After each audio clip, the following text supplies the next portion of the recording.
کلام مقدس نئے اہدامہ میں سے تسلونیکیوں کے نام پولوس رسول کا دوسرا خط، اس کا دوسرا باب۔ گناہ کا شخص۔ اے بھائیو، ہم اپنے خداوند یسوع مسیح کے آنے اور اس کے پاس اپنے جمع ہونے کی بابت تم سے درخواست کرتے ہیں کہ کسی روح یا کلام یا خط سے جو گویا ہماری طرف سے ہو، یہ سمجھ کر کہ خداوند کا دن آ پہنچا ہے، تمہاری عقل دفعتاً پریشان نہ ہو جائے اور نہ تم گھبراؤ۔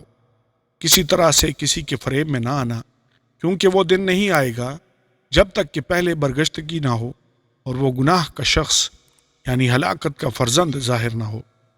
جو مخالفت کرتا ہے اور ہر ایک سے جو خدا یا معبود کہلاتا ہے اپنے آپ کو بڑا ٹھہراتا ہے، یہاں تک کہ وہ خدا کے مقدس میں بیٹھ کر اپنے آپ کو خدا ظاہر کرتا ہے۔ کیا تمہیں یاد نہیں کہ جب میں تمہارے پاس تھا تو تم سے یہ باتیں کہا کرتا تھا؟ اب جو چیز اسے روک رہی ہے تاکہ وہ اپنے خاص وقت پر ظاہر ہو، اس کو تم جانتے ہو،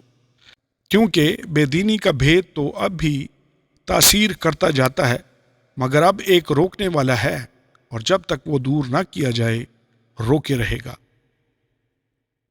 اس وقت وہ بے دین ظاہر ہوگا جسے خداوند یسوع اپنے منہ کی پھونک سے ہلاک اور اپنی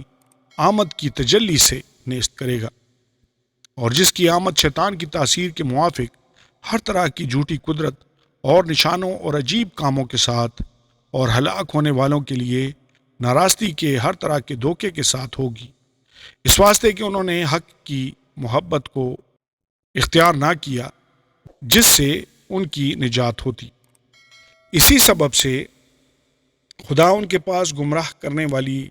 تاثیر بھیجے گا تاکہ وہ جھوٹ کو سچ جانے، اور جتنے لوگ حق کا یقین نہیں کرتے بلکہ ناراستی کو پسند کرتے ہیں وہ سب سزا پائیں۔ تم نجات کے واسطے چنے گئے ہو، لیکن تمہارے بارے میں اے بھائیو، خداوند کے پیارو، ہر وقت خدا کا شکر کرنا ہم پر فرض ہے، کیونکہ خدا نے تمہیں ابتدا ہی سے اس لیے چن لیا تھا کہ روح کے ذریعہ سے پاکیزہ بن کر اور حق پر ایمان لا کر نجات پاؤ، جس کے لیے اس نے تمہیں ہماری خوشخبری کے وسیلہ سے بلایا تاکہ تم ہمارے خداوند یسوع مسیح کا جلال حاصل کرو۔ بس اے بھائیو، ثابت قدم رہو، اور جن روایتوں کی تم نے ہماری زبانی یا خط کے ذریعہ سے تعلیم پائی ہے ان پر قائم رہو۔